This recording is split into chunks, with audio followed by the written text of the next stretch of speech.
ॐ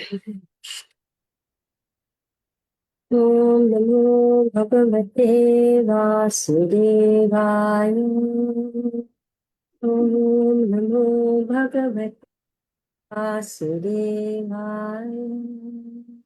ॐ नमो भगवते वासुदेवाय।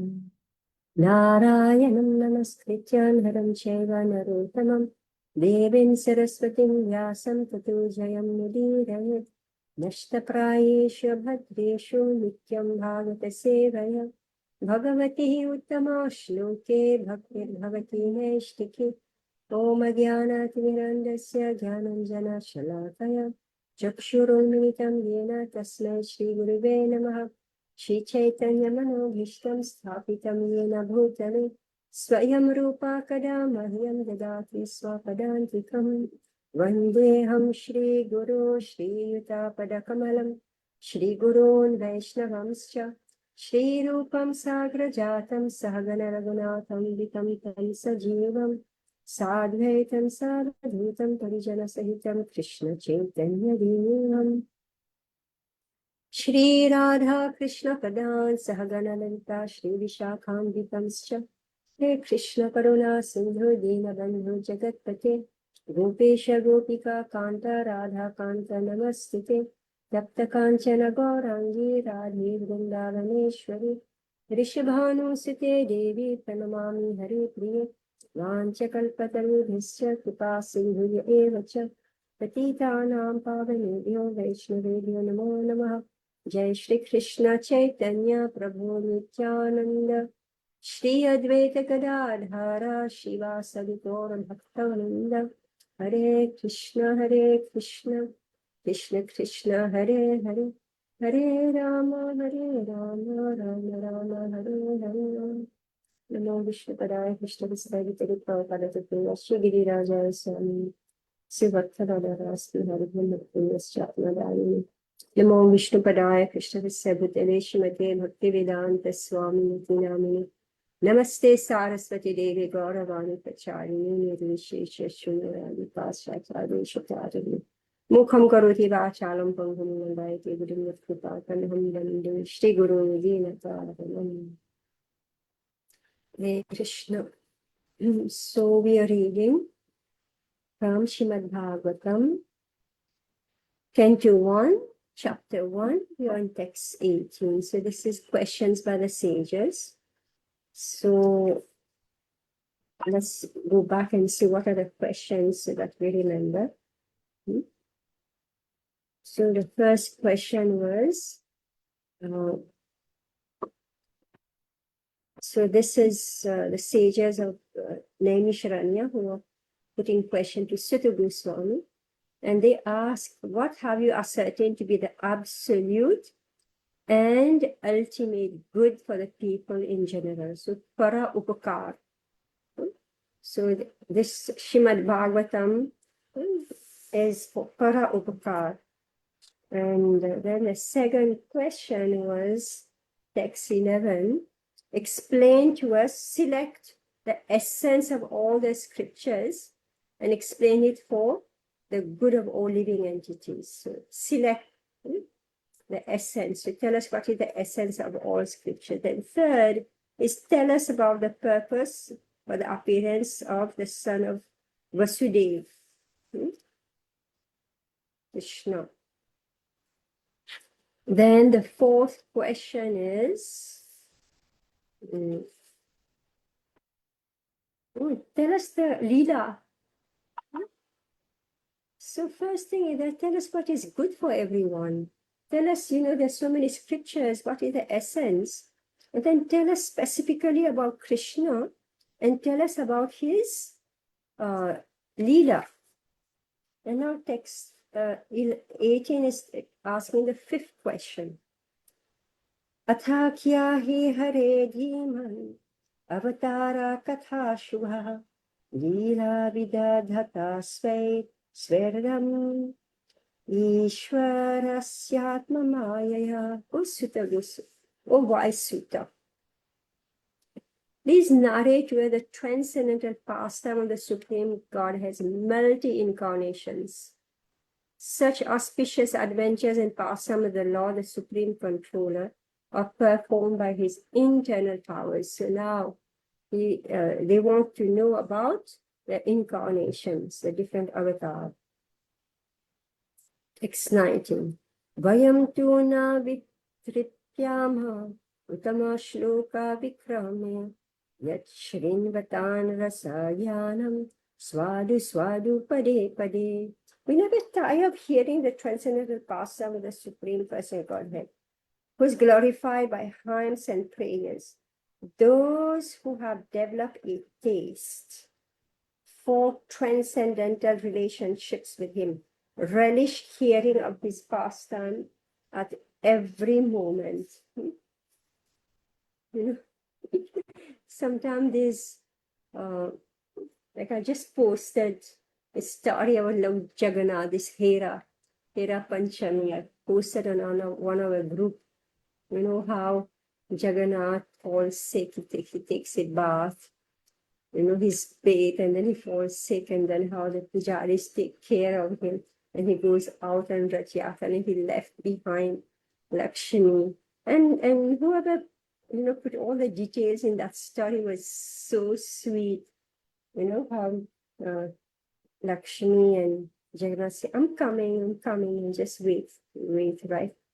And he didn't come, and she's waiting, no, and he's sitting, you know, all three are sitting in Gundicha, Masi's house there. They are eating all types of nice food, right? She's cooking so many things.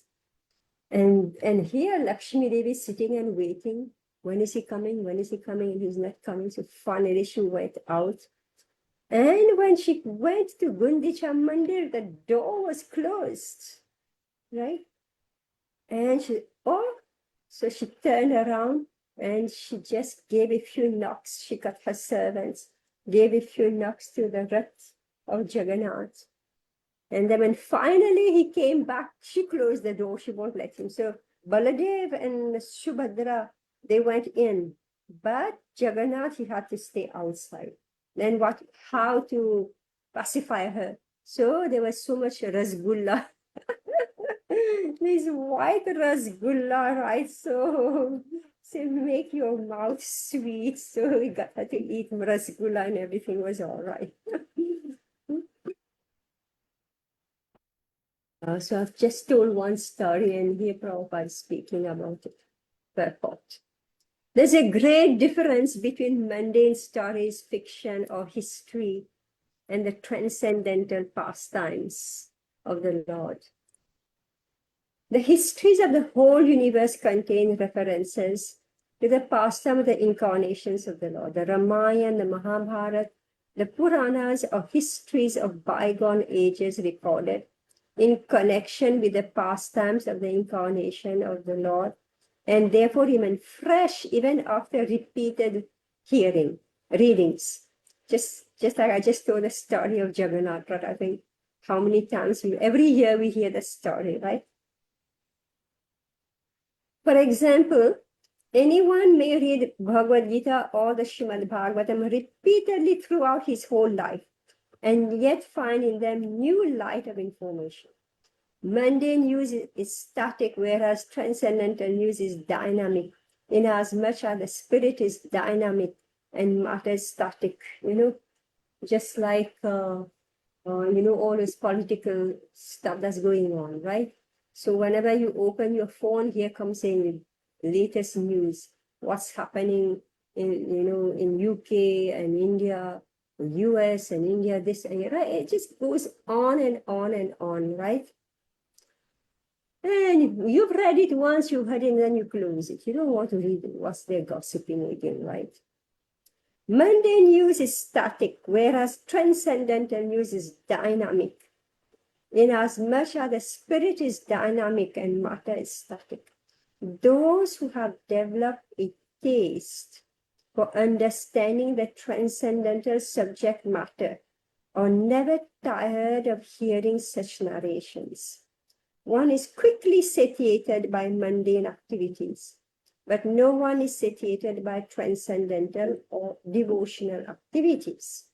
Uttama Shloka indicates that literature which is not meant for any science. Mundane literature is in the mode of darkness or ignorance, whereas transcendental literature is quite different. Transcendental literature is above the mode of darkness, and its light becomes more luminous with progressive reading and realization of the transcendental subject matter. The so-called liberated persons are never satisfied by the repetition of the words Aham Brahmasmi. So, so some people, they just repeat Aham Brahmasmi, and then they get bored. Such artificial realization of Brahman becomes hackneyed. And so to relish real pleasure, they turn to the narrations of the Srimad Bhagavatam. Those who are not so fortunate turn to altruism and worldly philanthropy. This means the Mayavad philosophy is mundane, whereas the philosophy of Bhagavad Gita and Srimad Bhagavatam is transcendental. So the Mayavad philosophy, so what do? They go on chanting Aham Brahmasmi, I'm not this body, I'm spirit soul. They go on chanting, but then after some time they're tired of repeating these words. So what do? Then they Prabhupada say they poke their nose in Srimad Bhagavatam, where actually they don't understand anything about Bhagavatam, but they poke their nose and they give katha, they give whatever they do. So, and others, what they do, that we have seen repeatedly, they start doing mundane philanthropic work. Instead of telling people, just heard this lady, a yoga teacher. She's elderly. So she's speaking about, in old age. So there are some yoga exercises, we do this. And then what did she say? She said that we should travel.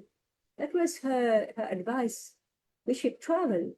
And secondly, we should do our work as much as possible. All our work, whatever. And first thing, she said, we must retire. We must agree to retire from our work. If you're working, right? We must agree to retire. And then we should travel. And then we should do our work as much as possible, whatever, just to keep the body going, right? And what amidst all that stuff, what she was saying with that, why we should travel? Because we have to adjust to new places. And we become detached. We become detached, which is the stage of vanaprastha, right? So, what I'm trying to say here is that this worldly philanthropy, the worldly philanthropy and altruism, they are trying to adjust a material situation. They're trying to bring happiness. Like some philosophy believe that old age is just a matter of numbers, right? When this is breaking, that is breaking, and tomorrow you're going to die. You don't think that, it's just a matter of numbers, right? So we face the truth. Old age means one step into death, right? Very close to death. So in worldly philanthropy, altruism, and all that, we simply reinforce the bodily conception and giving hope to people that they can be happy in this world. Whereas Srimad Bhagavatam is upfront saying, you're born to die, right? You're born to die. Whoever has taken birth has to die. Text 20. Shikala, you like to read? I don't know where Ashwini went. कृतवान् किल कर्माणि सह रामेण केशवः अतिमर्त्यानि भगवान् Buddha Kapata Manushaha. Translation by His Divine Grace. A.C. Bhaktivedanta Swami Srila Prabhupada, Srila Prabhupada. Lord Sri Krishna, the personality of Godhead, along with Balram, played like a human being, and so masked, he performed many superhuman acts. Purport. The doctrines of anthropomorphism, pomorphism, and zoomorphism are never applicable to Sri Krishna or the personality of Godhead. The theory that a man becomes God by dint of penance and austerities is very much rampant nowadays, especially in India. Since Lord Ram, Lord Krishna, and Lord Chaitanya Mahaprabhu were detected by the sages and saints to be the personality of Godhead is indicated in revealed scriptures. Many unscrupulous men have created their own incarnations. This process of concocting an incarnation of God has become an ordinary business, especially in Bengal.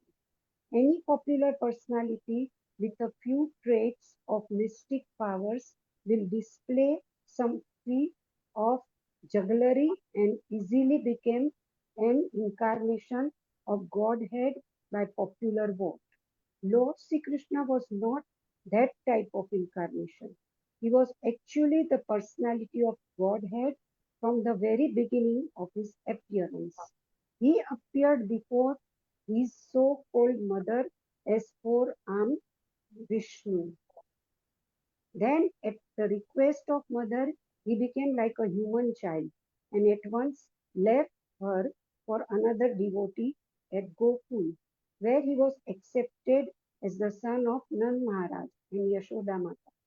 Similarly, Sri Baladev, the counterpart of Lord Sri Krishna, was also considered a human child born of another wife of Sri Vasudeva. In Bhagavad Gita, the Lord says that his birth and deeds are transcendental and that anyone who is so fortunate as to know the transcendental nature of his birth and deeds will at once become liberated and eligible to return to the kingdom of God. So, knowledge of the transcendental nature of the birth and deeds of Lord Sri Krishna is sufficient for liberation.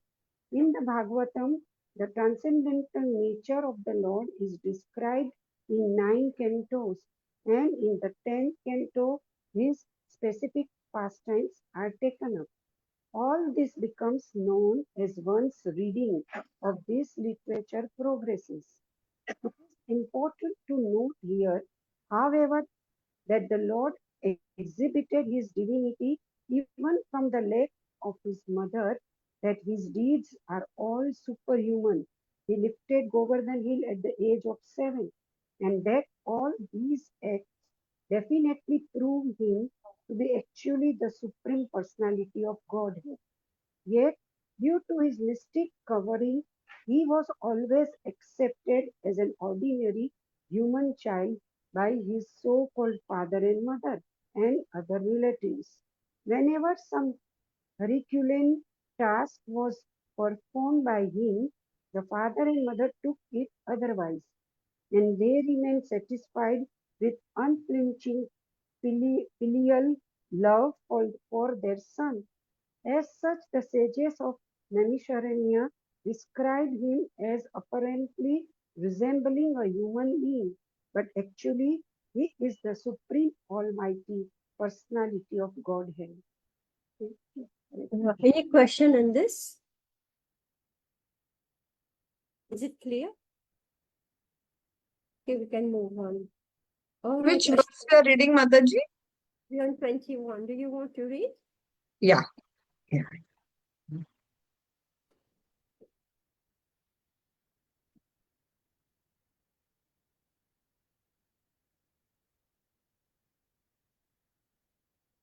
Verse 21. 21. 21. 21. No. I think I opened chapter 2. Chapter 2. Okay. Okay. Let No, me I'm read. just. You found it? I found it. I had opened chapter 2. Yeah. Yasya No, no, sandharyamanaaya. no. Oh, it 21. says it too. 21. 21. Oh, okay. Wait. Chapter 1 Oh, Chapter 1. 21. okay. Bhanuji, please read. Can you read? Or you know where we are? Yeah, I am. Yeah. Mataji, if you could read the Sanskrit, then I can come straight. Okay.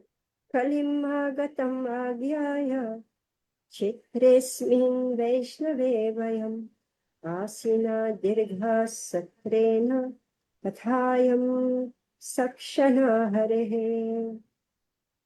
Translation. Knowing well that the age of Kali has already begun, we are assembled here in this holy place to hear at great length the transcendental message of the Godhead, and in this way perform sacrifice. Purport. This age of Kali is not at all suitable for self-realization, and as was Satya Yuga, the golden age, or Treta, or Devarana Yugas, the silver and the copper ages. For self-realization, the people in Satya Yuga living a lifetime of 100,000 years and were able to perform prolonged meditation. In Treta Yuga, when the duration of life was 10,000 years, self-realization was attained by performance of great sacrifice. And in the Dwapar. Yuga, when the duration of the life was 1,000 years, self-realization attained by worship of the Lord. But in the Kali Yuga, the maximum duration of life begins 100 years only, and that combined with the various difficulties. The recommended process of self-realization is that of hearing and chanting of the holy name, fame, and pastimes of the Lord. The sages of Namisharangaya began their process in a place meant specially for the devotees of the Lord. They prepared themselves to hear the pastimes of the Lord over a period of 1,000 years. By the example of these sages, one should learn that regular hearing and recitation of the Bhagavatam is the only way for self-realization. Other attempts are simply a waste of time, for they do not give any tangible result. Lord Sri Chaitanya Mahaprabhu preached this system of Bhagavad Dharma, and he recommended that all those who were born in India should take the responsibility of broadcasting the messages of Lord Shri Krishna, primarily the message of Bhagavad Gita. And when one is well established in the teaching of Bhagavad Gita, he can take up the study of Srimad Bhagavatam for further enlightenment in self-realization. Okay, so now again we are hearing. We have so good we studied and get the introduction. Now we can go fast because it's Prabhupada again making the point that there is only one method that works for Kali Yuga. This is hearing and chanting the holy name, fame, and pastime of the Lord, meaning hearing Shrimad Bhagavatam, chanting the holy name. So Bhagavatam is full of chanting the holy names, right? Okay, are you ready, Ashwini, for 22? No, you're busy. Okay. All right, let me read it. Text 22. Tumna sandarshito dhatra dustaram nishtitirshatam kalim sattvaharam pumsam karnadhara ivarnaram. So this is like the end of this chapter. We think that we have met your goodness by the will of providence, just so that we may accept you as captain of the ship for those who desire to cross the difficult ocean of Kali, which deteriorates all the good qualities of a human being. The age of Kali is very dangerous for the human being. So yeah, let's make a note of this. We should know where we are living. So Prabhupada is saying that this age of Kali is very dangerous for human being. Why? Human life is simply meant for self-realization. But due to this dangerous age, men have completely forgotten the aim of life. Nobody knows unless and until Prabhupada told us, and that's why it is our duty, to go on telling other people about this message, that human life is meant for self-realization. In this age, the lifespan will gradually decrease. People gradually lose their memory, finer sentiments, strength, and better qualities. A list of the anomalies for this age is given in the 12th canto of this work. And so this age is very difficult for those who want to utilize this life for self. The people are so busy with sense gratification that they completely forget about self-realization. Out of madness, they frankly say there is no need for self-realization because they do not realize that this brief life is but a moment on our great journey towards self-realization. The whole system of education is geared on to sense gratification. And if a learned man thinks it over, he sees that the children of this age are being intentionally sent to the slaughterhouses of so-called education. Learned men, therefore, must be cautious of this age. And if they at all want to cross over the dangerous ocean of Kali, they must follow the footsteps of the sages of Naimisharanya and accept Sri Suta Goswami or his bona fide representative as the captain of the ship. The ship is the message of Lord Shri Krishna in the shape of Bhagavad Gita or the Srimad Bhagavatam. Text 23. Bruhi Yogeshware Krishna Brahmanye Dharma Varmani Swam Kastam Adhuno Pete Dharmakam Sharanam Gataha. So this is the sixth question now. Since Shri Krishna, the absolute truth, the master of all mystic powers, have departed for his own abode, please tell us to whom the religious principles have now gone for shelter. Can I read, Mataji? You read the next chapter. No? Okay. Essentially, religion is the prescribed course enunciated by the Supreme Personality, Godhead himself. Whenever there is gross misuse or neglect of the principles of religion, the Supreme Lord appears himself to restore religious principles. This is stated in Bhagavad Gita. Here the sages of Naimisharanya are inquiring about this principle. The reply to this question is given later. The Srimad Bhagavatam sound representation of the personality of Godhead, and thus it is the full representation of transcendental knowledge and religious principles. So therefore, this Bhagavatam we must study again and again and again, Never put down our Srimad Bhagavatam because all principles of dharma is given there, and most wonderful, we get introduced to Krishna. Okay, so chapter 2. Can you read now, Ashwini? Yeah. Text 1. Text 1, chapter 2, text 1. Canto 1, chapter 2, text 1. Hare Krishna. Vyasa uvacha iti samhrushto vipranam romaharshanihi pratipujya vachastesham pravaktum upachakrame. Translation.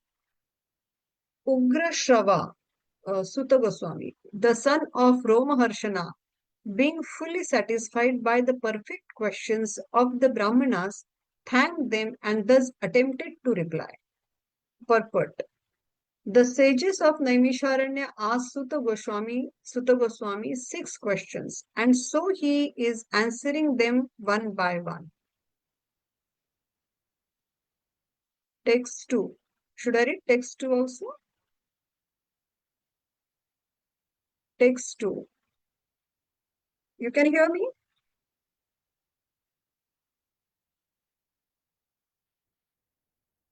You can hear me? You Yes, can read. hear me? Yeah. Okay, yeah. Suta uvacha yam pravrajantamanupetam. No. No, tune is different. Yam prajavantam manupetameta krutyam dvaipayano viraha katara ajuhava putreti तन्मयतया तरवोऽभिनेदु स्तं सर्वभूतवृदं मुनिमानतोऽस्मि. Translation. Srila Suta Goswami said, "Let me offer my respectful obeisances unto that great sage, Sukadev Goswami, who can enter the hearts of all. When he went away to take up the renounced order of life, sannyasa, leaving home without undergoing reformation by the sacred thread or the ceremonies observed by the higher caste, his father, Vyasadeva, fearing separation from him, cried out, 'O my son, indeed, only the trees which were absorbed in the same feelings of separation echoed in the response to the bereaved father.'"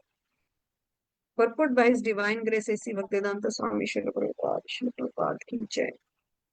The institution of Varna and Ashrama prescribes many regulative duties to be observed by its followers. Such duties enjoin that a candidate willing to study the Vedas must approach a bona fide spiritual master and request acceptance as his disciple. The sacred thread in this is the sign of those who are competent to study the Vedas from the Acharya or the bona fide spiritual master. Sri Sukadev Goswami did not undergo such purificatory ceremonies because he was a liberated soul from his very birth. Generally, a man is born as an ordinary being, and by the purificatory process, he is born for the second time. When he sees a new light and seeks direction for spiritual progress, he approaches a spiritual master for instruction in the Vedas. The spiritual master accepts only the sincere inquirer as his disciple and gives him the sacred thread. In this way, a man becomes twice born or a Dvija. After qualifying as a Dvija, one may study the Vedas. And after becoming well versed in the Vedas, one becomes a Vipra. A Vipra or a qualified Brahmana thus realizes the absolute and makes further progress in spiritual life until he reaches the Vaishnava stage. The Vaishnava stage is the postgraduate status of a Brahmana. Oh. A progressive Brahmana must necessarily become a Vaishnava, for a Vaishnava is a self-realized. Sri Sukadev Goswami was a Vaishnava from the beginning. Therefore, there was no need for him to undergo all the processes of the Varnashrama institution. Ultimately, the aim of Varnashrama Dharma is to turn a crude man into a pure devotee of the Lord, or a Vaishnava. Anyone, therefore, who becomes a Vaishnava accepted by the first class Vaishnava or Uttama Adhikari Vaishnava is already considered a Brahmana, regardless of his birth or past dates.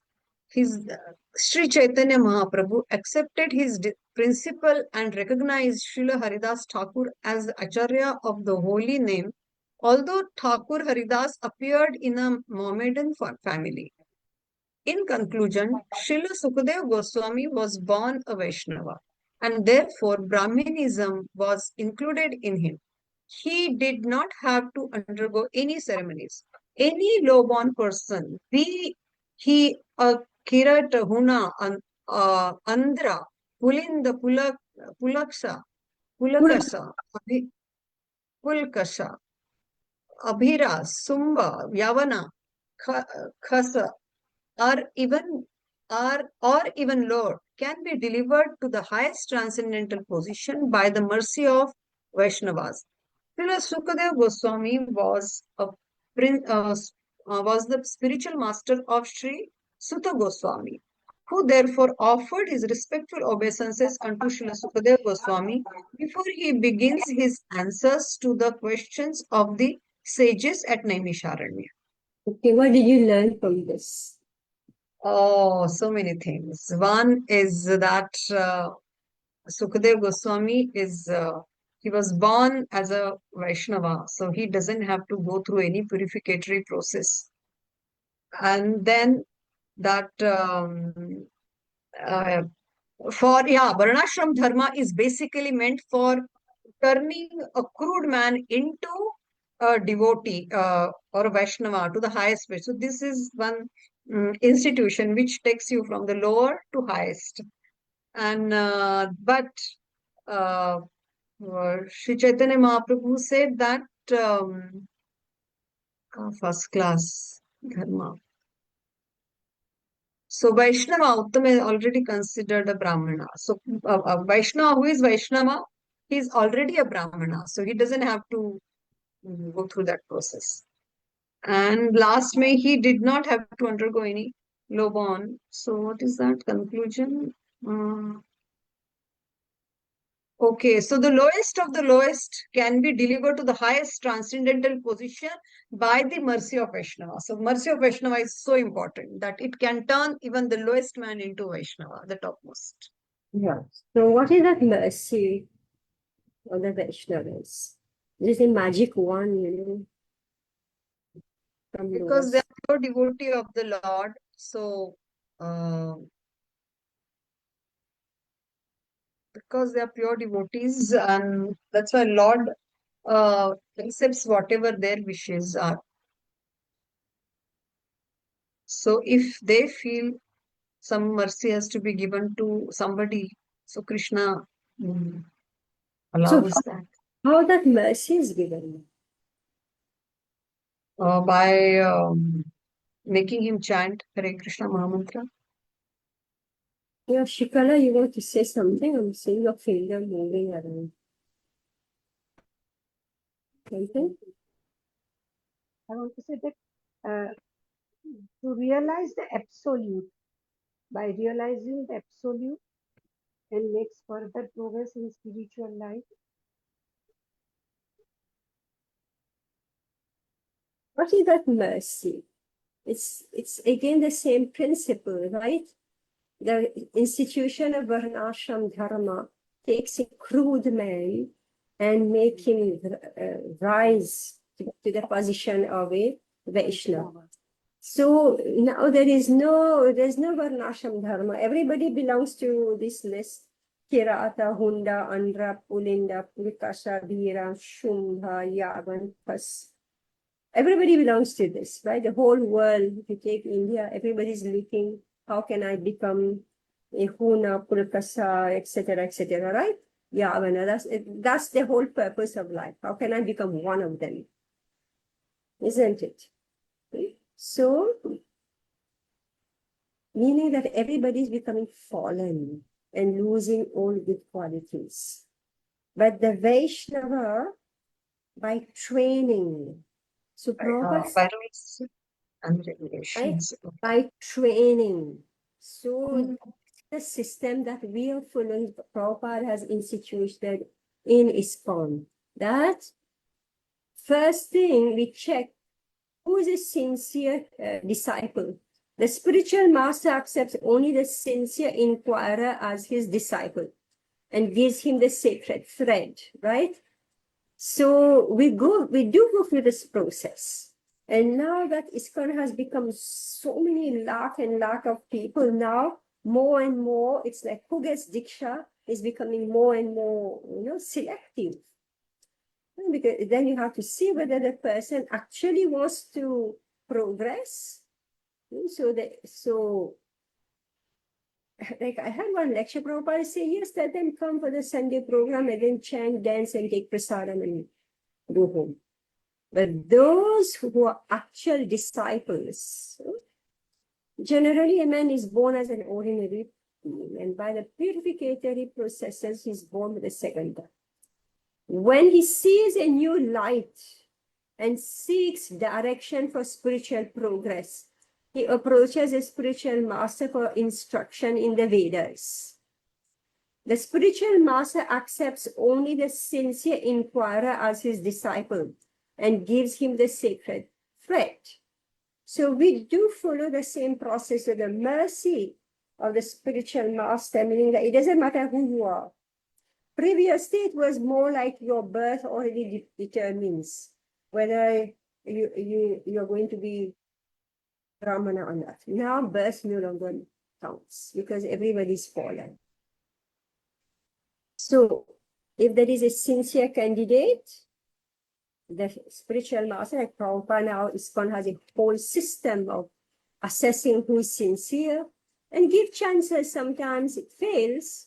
People take Diksha and then they stop chanting and then they go away. So the more people stop chanting, the more strict and especially the second initiation, the more people they break the principle, the more they don't do the deity worship, even when they ask for second initiation, the more it becomes more and more strict when lesser and lesser people will get Diksha, right? Or they have to wait for longer and longer time so that to make sure that they actually want to enter the process for spiritual progress, right?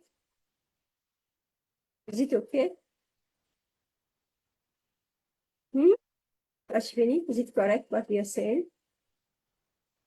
You're muted. You're muted. Ashwini, you're muted. Huh? What's happening?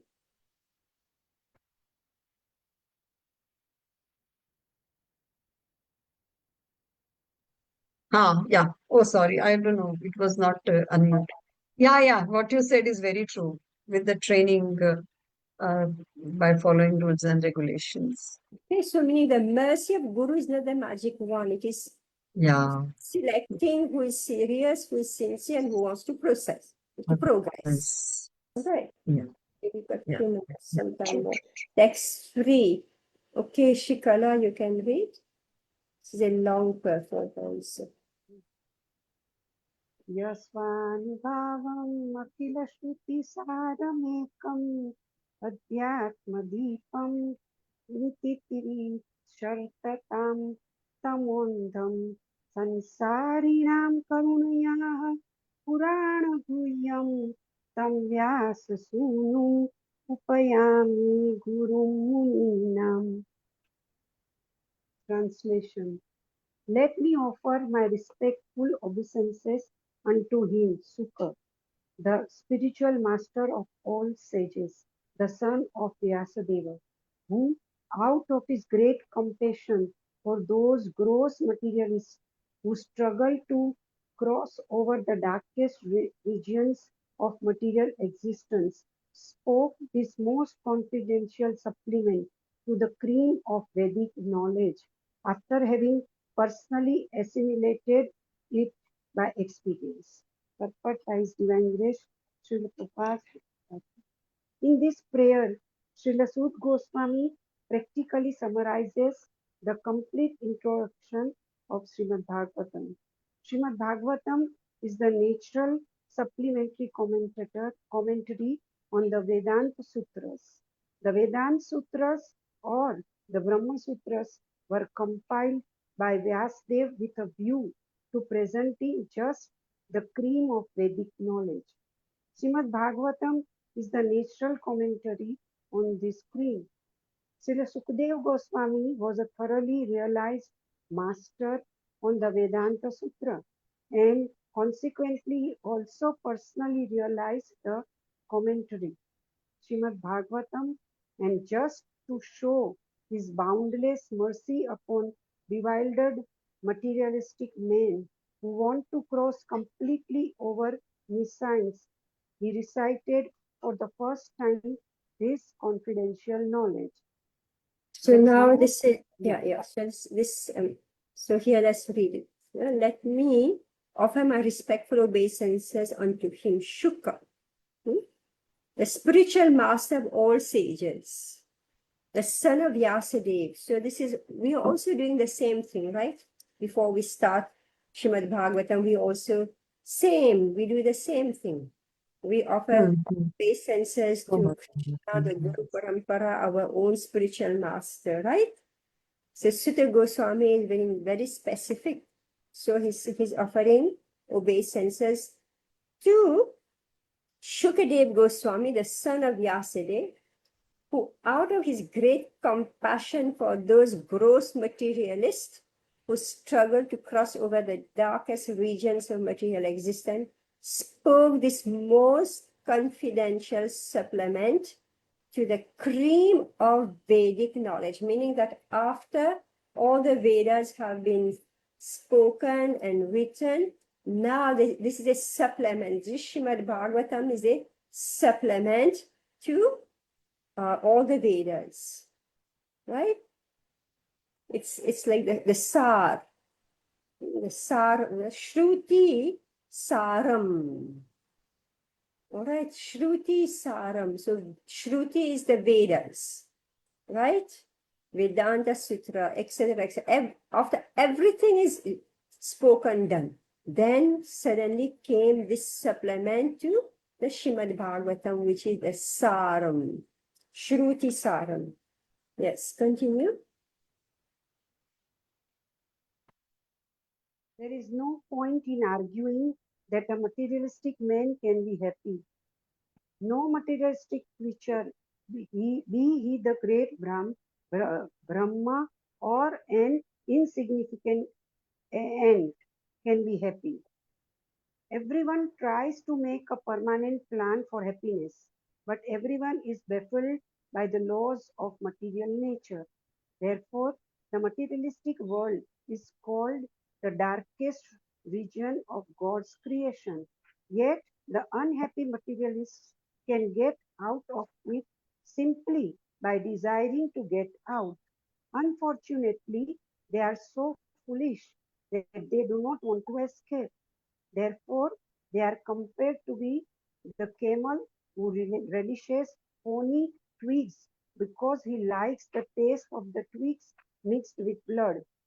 He does not realize that it is his own blood and that his tongue is being cut by the thorns. Similarly to the materialist, his own blood is as sweet as honey, and although he is always harassed by his own material creations, he does not wish to escape. Such materialists are called karmis. Out of hundreds of thousands of karmis, only a few may feel tired of material engagement and desire to get out the labyrinth. Such intelligent persons are called Gnanis. The Vedanta Sutra is uh, directed to such Gnanis, but Srila Vyasadeva, being the incarnation of the Supreme Lord, could foresee the misuse of the Vedanta Sutra by unscrupulous men, and therefore he personally supplemented the Vedanta Sutra with the Bhagavad Puran. It is clearly said that this Bhagavatam is the original commentary on the Brahma Sutras. Srila Vyasadeva also instructed the Bhagavatam to his own son, Srila Sukadeva Goswami, who was already at the liberated stage of transcendence. Srila Sukadeva realized it personally and then explained it. By the mercy of Srila Sukadeva, the Bhagavad Vedanta Sutra is available for all those sincere souls who want to get out of the material existence. Should I go on? Yeah, explain. Yes, so I think we have already discussed this, right? Any question on this? Okay, you can go on. Srimad Bhagavatam is the one unrevealed commentary on Vedanta Sutra. Sripad Sankaracharya intentionally did not touch it because he knew that the natural commentary would be difficult for him to surpass. He wrote his Saririka Bhashya, and his so-called followers deprecated the Bhagavatam as some new presentation. One should not be misled by such propaganda directed against the Bhagavatam by the Mayavad school. From this introductory sloka, the beginning student should know that Srimad Bhagavatam is the only transcendental literature meant for those who are Paramahansas and completely freed from the material disease called malaise. The Mayavadis are envious of the personality of Godhead, despite Sripad Sankaracharya's admission that Narayan, the personality of Godhead, is above the material creation. The envious Mayavadi cannot have access to the Bhagavatam, but those who are really anxious to get out of this material existence may take shelter of this Bhagavatam because it is uttered by the liberated Srila Sukadeva Goswami. It is the transcendental torchlight by which one can see perfectly the transcendental absolute truth realized as Brahman, Brahma, Paramatma, and Bhagavan. Okay, so now, so see, like now, was it 50, 60 years since Prabhupada put up ISKCON, right? And his Srimad Bhagavatam is very popular. We ourselves, we have distributed those books. And these books are being read by everybody. Everybody. And in the Jnani sections, or those who are even Karma Kandiyas, whoever is, has some interest in knowledge, 100% they have read Prabhupada's Bhagavatam, right? And you can hear it on YouTube when people are giving talk. Outside people who haven't accepted Prabhupada as their spiritual master or their guide. Definitely they have read Bhagavatam, but what they are doing, they're picking bits and pieces, right? Even the language they speak, you can hear these words are from Prabhupada's Bhagavatam, you know? So now the risk is this. If they don't surrender to Prabhupada's parampara, if they don't surrender, what will happen? They will go on distorting the message. Then you won't know what is what. Right? Like this word Guru Parampara, I never heard it before I came to ISKCON. Now it is a familiar word. Everybody use this word Guru Parampara. Right? So Kali Yuga is a very dangerous age, Prabhupada said before. Because people are full of the disease called malice, right? They're malicious, they're envious. So they distort, they will take the Bhagavatam itself, they will distort. And therefore, if our devotees, they don't read Prabhupada's books, they will get lost. They have an initial interest, they come seeking for knowledge, they come very close, and then after some time, because whatever may happen in their relationship, mostly it's a relationship that causes the most trouble. Then what do? They start drifting, and then because the desire for knowledge is still in them, so what will they do? Wherever they find something good and nice, they will float there, right? So this is a very big problem, a major issue. So let's read this last text, which is famous. Text 4. Narayanam namaskritya Naram chaiva narottamam devim saraswatim vyasam tato jayam mudirayat. So just see how Suta Goswami is starting the narration, right? He's starting by first offering his obeisances to his own spiritual master, Shukadev Goswami. Then started, 1 minute.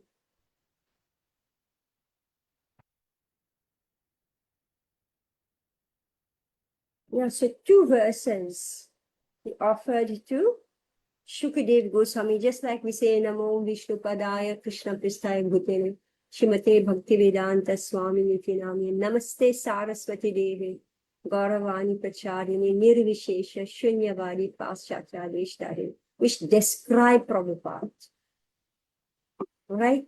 His mission. So just observe this. First text said that, so he's offering obeisances to Shukadev Goswami. Who was he? He just left home without even looking behind. He went away to take sannyas. And then he didn't intend the renounced order of life. Pravrajantam. He just went away to become a sannyasi, and he didn't undergo any Brahminical ceremony. He just left. He's a sannyasi, right? And then here, the second verse describing Srila Shukadev Goswami, it said that what was his mission? What did he do? Like, just like Srila Prabhupada, he preached. And here also, Shukadev Goswami, what is he doing? He is giving the message of Srimad Bhagavatam in order to deliver the conditioned soul from the cycle of birth and death, remove us from the darkest pit of ignorance. Then now he's starting to offer obeisances to Narayan. Before reciting the Srimad Bhagavatam, which is the very means of conquest, one should offer respectful obeisances unto the personality of Godhead, Narayan, unto Nar Narayan Rishi, the supermost human being, unto Mother Saraswati, the goddess of learning, and unto Srila Vyasadeva, the author. Purport. All the Vedic literatures and the Puranas are meant for conquering the darkest region of material existence. The living being is in the state of forgetfulness of his relation with God due to his being overly attracted to material sense gratification from time immemorial. His struggle for existence in the material world is perpetual, and it is not possible for him to get out of it by making plans. If he at all wants to conquer, Tato Jayam Udirayat, let it be announced, Udirayat, Tato Jayam. So the means of conquest of what? If he at all wants to conquer this perpetual struggle for existence, he must re-establish his eternal relation with God. And one who wants to adopt such remedial measures must take shelter of literatures such as the Vedas and the Puranas. Foolish people say that the Puranas have no connection with the Vedas. However, the Puranas are supplementary explanations of the Vedas intended for different types of men. All men are not equal. There are men who are not conducted by the mode of goodness, others who are in the mode of passion, and others who are in the mode of ignorance. The Puranas are so divided that any class of men can take advantage of them and gradually regain their lost position and get out of the hard struggle for existence. Srila Suta Goswami shows the way of chanting the Puranas. This may be followed by persons who aspire to be preachers of Vedic literatures and the Puranas. Srimad Bhagavatam is the spotless Purana, and it is specially meant for them who desire to get out of the material entanglement from permanently. So Purana meaning what, that which completes, right? Purana. Purna, Purna, right? That which completes. So it's a supplement. All right. So yes, Prabhupada said, when he said, I mean, I met all these people before I came to ISKCON. I heard all this philosophy, so for me it's important. Foolish people say that the Puranas have no connection with the Vedas. So that's why when you want to distribute Bhagavatam or Bhagavad Gita, okay, Bhagavatam, even you say, do you have the Vedas? I want to read the Vedas, right? They don't want Bhagavatam, they want Vedas. And here this Bhagavatam, Shrimad Bhagavatam is the best of all the Puranas. Believe me, after you have read Shrimad Bhagavatam, you don't want to read any Purana. No Puran, because it's all as Prabhupada is describing here. Something goodness, something passion, something ignorance, Some belong to Lord Brahma, which is all about procreation,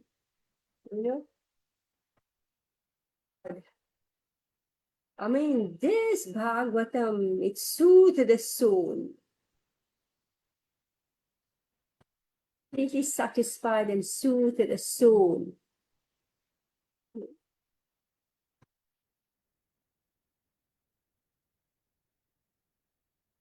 So this is a good time to stop, right? A good place to stop. So everybody is going to memorize the meaning of this shloka.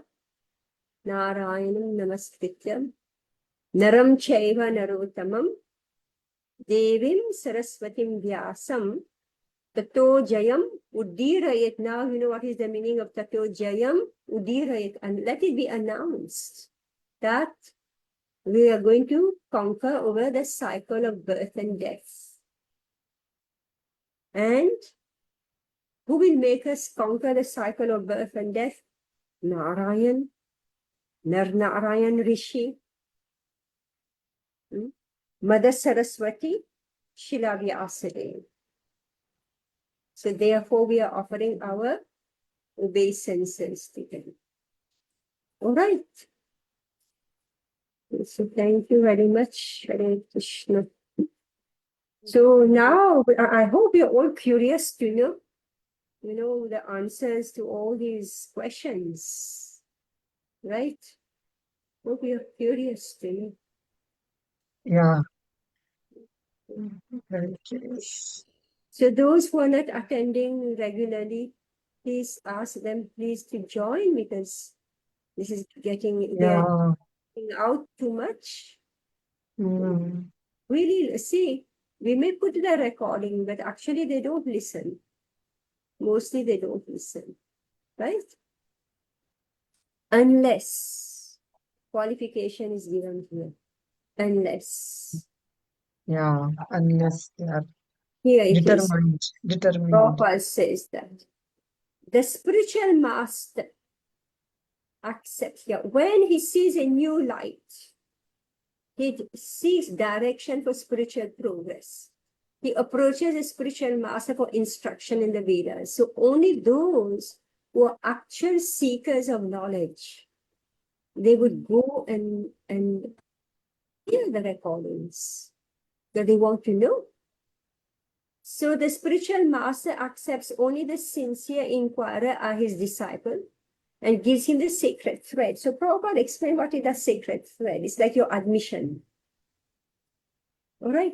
Like you put on your uniform when you go to school, right? Yeah. You put on a uniform, you're given a, so that's sacred thread, that's your uniform. So you've been accepted in this school. This is the meaning of sacred thread. So that's why it's such a joke when these men, they wear the sacred thread, but they have not entered the school to learn the Vedas, right? So it just happened by birth. So it's not by birth, it's not that you start wearing a school uniform, you walk around, So Dvita, So meaning you've been admitted in the school, and the indication, it's just an indication that you've been accepted in the school. And it is one uniform only. It is this thread, sacred thread. So all over India, it was there that different school had different uniform. They had only one uniform, this Dvija, this sacred thread. I heard there were many different indication, how many threads, etc., knots and thread. Somebody was explaining, but I didn't follow too much. So that question was also asked, why is it that the women, they're not given this sacred thread, right? Why? Any guess? All those who are from India, any guess why women are not given the sacred thread? Why? Very simple. Never. Very simple reason, because they never left home and go to stay with the Gurukul. Oh, Plain and really? simple. Otherwise, they would have been given. They never left home, and it was not prescribed for the girls to leave their home and go and stay in the Gurukul. So they never wore the uniform, right? Oh, so now Prabhupada opened it for us to so many millions of No, centuries. no. The women, the girls, they were educated at home. They were protected and educated at home. Oh, okay. Age of 5, they had to, the boys, those who were Brahminical actually all of them, They were not educated also, Mataji. In olden days, where girls were not given Vedic education so much. of course they were given. They were taught at home. The teachers will come to their home. Maybe very, very. My aunts, the teacher would come home tuition. They wouldn't leave the parents and go, it's too risky. Then you send a girl to stay well, people are doing it now. That's why so much trouble, right? You lose your children. That's why immediately boyfriend, girlfriend comes in, immediately. Mataji, what I've heard that in the past, the women weren't given that much independence. So I don't know if that's Yeah, true. they were protected. Yeah, they were protected. They were within the home, so the teacher will come at home. Oh my God, looks like we don't know sufficiently, right? So the teachers will come at home and teach the girls. And women, they have this talent in the Vedic, in the fine arts, right? What we call today fine arts. So they were given a lot of training in the fine arts. And those who were more like, the queens, the princesses, right? So the Chatranis, they were taught the principles of, diplomacy and politics, Raj Vidya. Like Kaikeyi, she was a chariot driver for King Dasharatha, right? Draupadi was the treasurer for the Pandavas. So women were good with accounting, right? She was the treasurer, the Pandavas.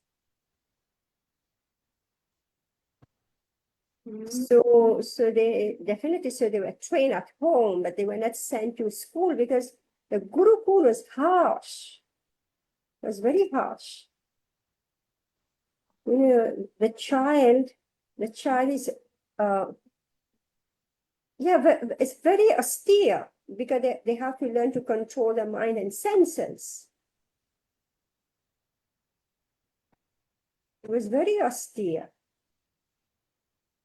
So the bodies of the girls, they are more fragile. So they were given all comforts at home. Whereas the boys, they were sent to school, and it was harsh. Like the Pandavas, they went to the hermitages of the sages, whereas the Kauravas, they stayed in the comforts of the palace and they became spoiled, right? envious and spoiled. They were princes who were raised in the comforts of the household. So they became spoiled, whereas the Pandavas, they were lived in the hermitages, right? Or the sages. So, when the boy, he would enter the Gurukul, and after examination, when he's admitted, yes, this boy is qualified, he can be accepted in the school, then he's given the sacred thread as an indication, that's his uniform. Prabhupada explained this. So the girls, they were married, right? Whereas the boys, like here, Shukdev Goswami, he ran away from home.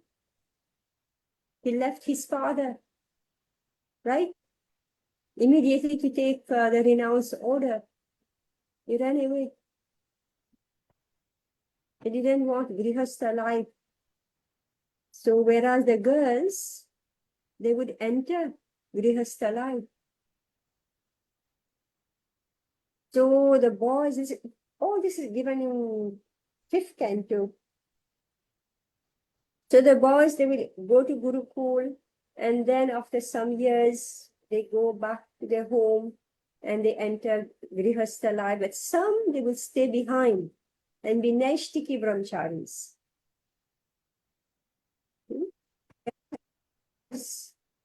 Everybody was married, and they were happily married. They were happy, they were very much happy to be married. It's not like now people hate to be married. So therefore, more and more girls don't want to get married.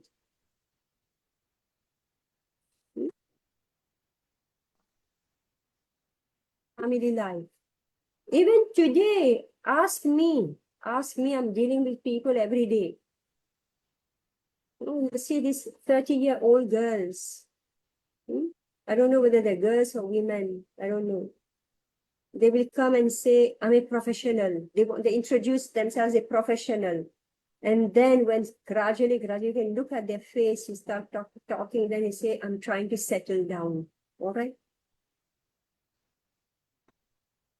This age, how will you settle down? So finally, the girls, they do want family life. So this is my personal experience with dealing with girls.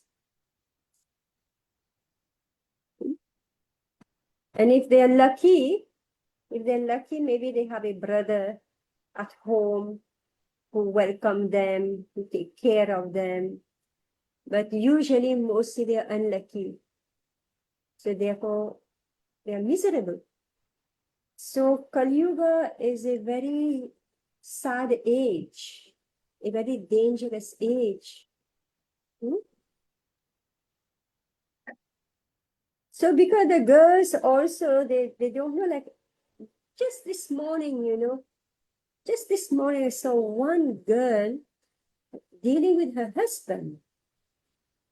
And I'm thinking, oh my God, how long will this marriage last? No respect at all for the husband. So therefore, how can there be happy?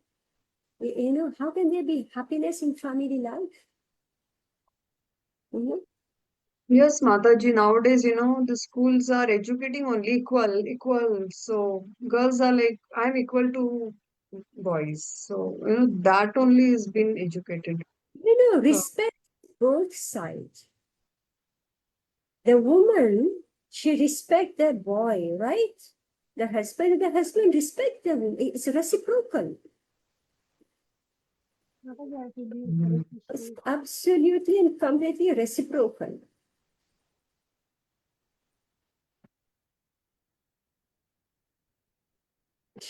Let's stop here.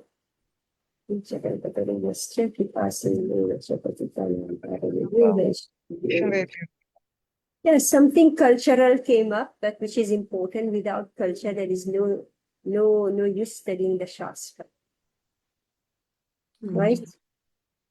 Yeah, Yeah. Mataji. Krishna. Hare So Krishna. we must teach our children, right? Both the boys and the girls. Be cultured people, be civilized. Yeah. Do Right. and then when they go outside in the world, I think they go into a thinking you do try when they're young with you, and when they lead into professional life, it's really hard. I think especially in UK, it's really hard here. You do train them, and you do. I mean, you do remind it's in there, but when they get married and they have their life and all that, you do remind this is this, and it is hard. Yes, it's hard. Prabhupada is already saying it's the darkest age, right? It's Kali Yuga as a darkest age, and there's no culture at all, right? Mm. Good luck for all of us who are living in this Kali Yuga, right? Really, Mataji. Hare Krishna, Hare Krishna.